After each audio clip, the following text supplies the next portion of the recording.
Naku po, ito na mga kababayan, nataranta na. Sobrang nataranta na mga kababayan itong si Dipanyo Labrador. Pero bago tayo magpatuloy sa ating pag-usapan, ako muna ibabati ng magandang hapon o magandang gabi sa ating mga subscribers dyan, sa ating mga viewers. Maraming salamat sa inyong suporta. Shout out sa inyong lahat. Yun ang mga kababayan, nagpahalata ka naman po na nanginginig ka na sa takot. Nataranta ka na talaga, Dipanyo Labrador. O bakit nasabi ko mga kababayan na nataranta na itong si Dipanyo Labrador? Biglang nag-transform mga kababayan. Nagsuot na ito ngayon ng damit ng Philippine Army. Nagkukunwari mga kababayan na isa siyang membro ng Philippine Army. Lokohin mo sarili mo, boy. Huwag kami. Kilala kita. Noon pa kita kilala, Dipanyo Labrador. O sa totoong buhay, Richard Palacio. Paano ka magiging membro ng Philippine Army? I-wanted ka sa batas. May standing warrant of arrest ka mula sa Silay City RTC. Dahil nga may kaso ito mga kababayan na qualified tip. Pag nanakaw mga kababayan, tapos ngayon bigla kang maging membro ng Philippine Army. Ano ka, nanininda ka? Sinisindak mo yung mga naghahanap sa'yo para titigilan ka sa paghahanap. Hindi mangyayari yan, Dipanyo Labrador, dahil nangako na itong ating mga kababayang Muslim na hanapin ka talaga nila. Kahit saan ka man magtago, saan ka man kabundukan aakyat, hahanapin at hahanapin ka. Meron na nga ako nakita mga kababayan na isang video na siguro mamaya baka ma-upload ko yun. Galit na galit yung isang Muslim mga kababayan. Hinahanap na, hinahaloghog yung buong Bulacan mga kababayan. Hinahanap itong si Dipanyo Labrador. Kasi nga balita mga kababayan na nandoon daw nagtatago itong si Dipanyo Labrador ngayon sa Bulacan. Sana mahuli ka dyan. Natatawa talaga ako sa taong yan. Kahit ano na ang mga ginagawa niya noon mga kababayan. Noon may kwento ko lang saglit para malaman ng ating mga manonood na hindi pa masyadong alam itong pagkatao nitong si Dipanyo Labrador. Noong namatay si Percy Lapid mga kababayan, galit na galit itong si Dipanyo Labrador. Dahil nga daw, sila daw ni Percy Lapid ay nagkikita daw. Dahil isa din siyang radio broadcaster. Tapos mga kababayan, biglang naging Iglesia ni Cristo yung kaniyang ama. Kaibigan daw ni Percy Lapid dahil isa din daw membro ng Iglesia ni Cristo. Tapos mga kababayan, ito pa, yung kaniyang kapatid, isa daw membro ng Davao Death Squad.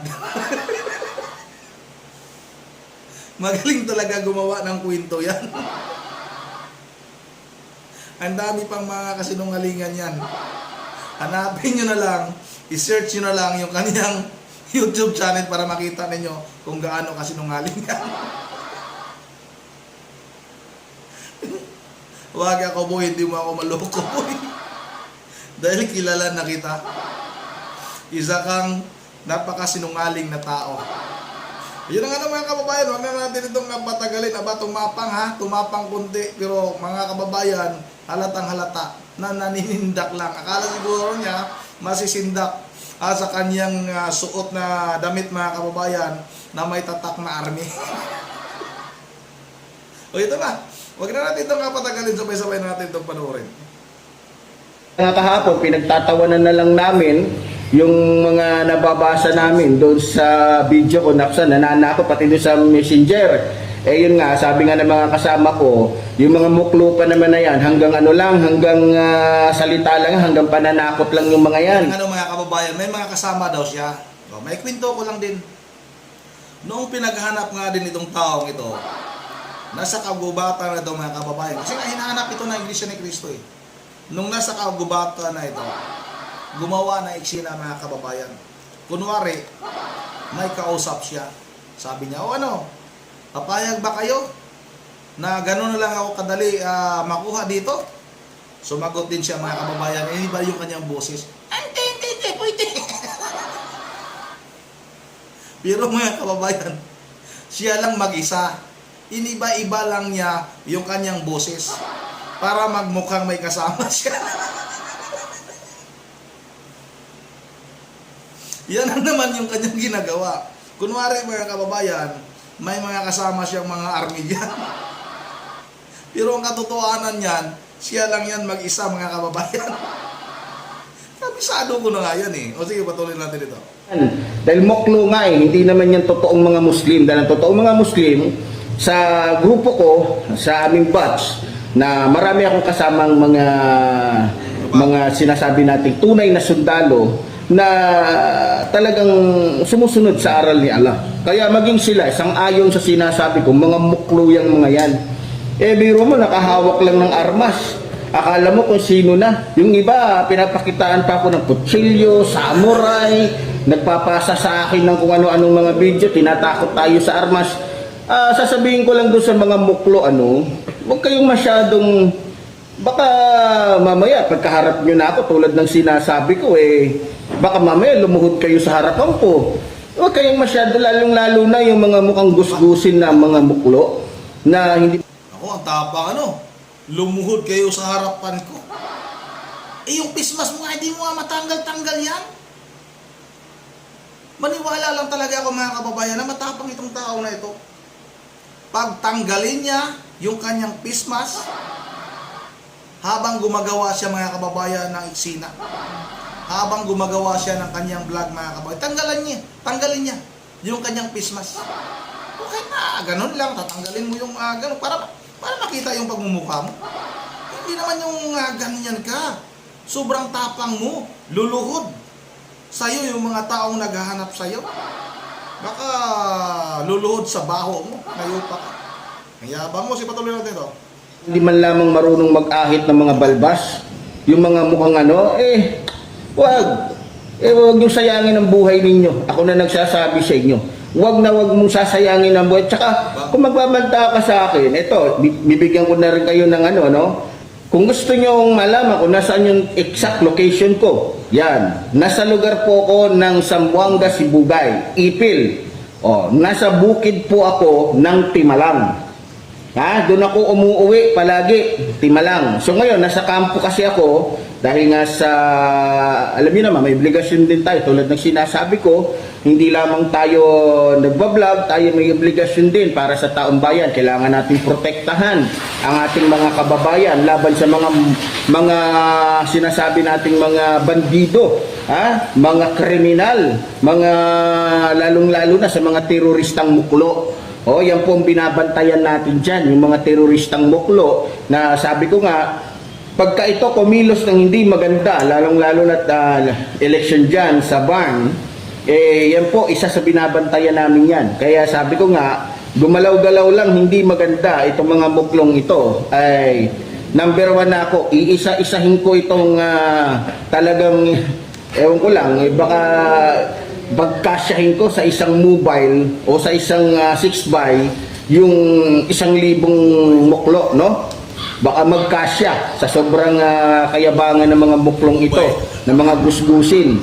Ngayon, salamat sa mga kasama natin na talagang todo suporta. So, nag-request kasi yung aking CEO na para protektado ako, dito muna ako sa loob ng kampo dahil para makita yung kayabangan ng mga muklo na yan, kung kaya ba talaga nila ako, no? So, ngayon, sinasabi ko na sa inyo ngayon kung nasaan ako. Tignan natin ngayon, Tignan natin, nagtatanong kasi. Yun na mga kababayan, grabe talaga, sobrang sinungaling itong taong ito. Walang katotohanan mga kababayan lahat ng kanyang mga sinasabi. Sa 10 na sinasabi ni Epifanio Labrador o sa totoong buhay Richard Palacio mga kababayan, 12 yung kasinungalingan. Walang katotohanan mga kababayan. Hindi talaga army yan. Kasi nga kung army yan, noon pa yan mga kababayan, hindi ganyan yan. Nangunguha nga ng kuhol yan noon Nagtatago nga yan noon mga kababayan. Hinahanap yan noon. Nung unang nagpapakita ng baril yan, naku po, maniwala kayo sa akin. Ito yung ito yung patunay mga kababayan, oh. Ito. Ilalagay ko ito mga kababayan, ano. O ito sana ba 'yon? Kuminto ito ng isa niyang subscriber din. Itong si Ma'am Elisa Borby mga kababayan. Ito, muntik na rin itong mabiktima. Mangdrugas nga yan mambubudol yan O ilagay ko sa bandang dulo ito, no. Ilagay ko para mabasan niyo ito. Sabi ni Ma'am Elisa Borby dito, follower din ako niyan dati ni Panyong. Muntika na ako magpadala ng pira diyan kasi hinahanting daw siya ng mga kalaban. Maraming ilog na daw ang natawid nila. Buti na lang nagkasakit ako, hindi na ako natuloy magpadala. Yan mga kababayan, malinaw na malinaw yan. Nagtatago yan noon, hindi ako nagsisinungaling. Matagal ko na nga yung binabanatan mga kababayan dahil sa sobrang yabang yan. Ang yabang magsalita pero nakapismas naman. Nakakita ka ba ng matapang na tao? Tapos nakapismas? Huwag mo ako paglulukuin, Panyong. Matapang, patabak-tapang ka. Sasampalin ko yung pagmumukha mo. Bumaliktad yung nguso mo pag sinampal kitang inayupa ka. Yung iba na lang ang paglulukuhin mo, lang ako. Yan mga kababayan, ilagay ko sa bandang dulo itong komento ni Ma'am Elisa Borby. Yun na dito lang muna, no? At bago tayo magtatapos, ay mag-shoutout lang tayo kay Ma'am Elisa Borby. At maraming salamat, Ma'am, sa inyong komento. Marami nga mga kababayan, marami akong mga subscriber na nagkomento na nga noon, na subscriber sila noon itong si Epifanio Labrador, pero nga inansab nila mga kababayan kasi nga yan ang modus nitong si Epifanio Labrador. Kunwari nga magtapang-tapangan yan. Ganitong eksena mga kababayan. Magtapang-tapangan yan, kunwari lumalaban yan. Tapos mga kababayan, pag may maghanap na sa kanya, tapos marami nang magkokomento sa kanya, ang gagawin niya mga kababayan, magpapadala na siya ngayon ng GCash number. Tapos sasabihin niya na ganito, pinaghahanap ako, kailangan ko ng tulong, tumawid na ako ng ilang kabundukan, ilang kailugan. Ganon yung kanyang modus mga kababayan. Kaya huwag kayong maniwala niyan. Yung mga viewers ni Panyong, nako, kawawa lang kayo. Wala kayong matutunan sa taong yan. At shout out na rin kay Jomer Sandro. Shout out na rin kay Teriso Dilipino. Shout out na rin kay Rod TV. Shout out na rin kay Ma'am Joyce ng Japan. Kay Ma'am Bergie Verhelidios ng Pulilan, Bulacan. Kay Eduardo Benedicto. Shout out sa iyo, idol. At shout out na rin kay sino ba ito? Kay Ma'am Mibilin Balicao. Shout out na rin kay sino ba itong i-shout out natin ba dito? Shout out na rin kay Noel Dumdum. Shout out kay Jubal Galapon. Kay Bulanti, shout out sa idol. Kay Joffrey Dilpin.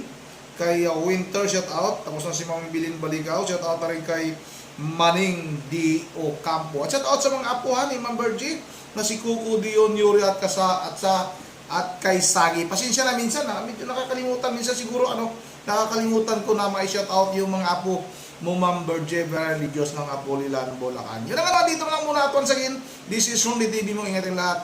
God bless bawat isa sa atin.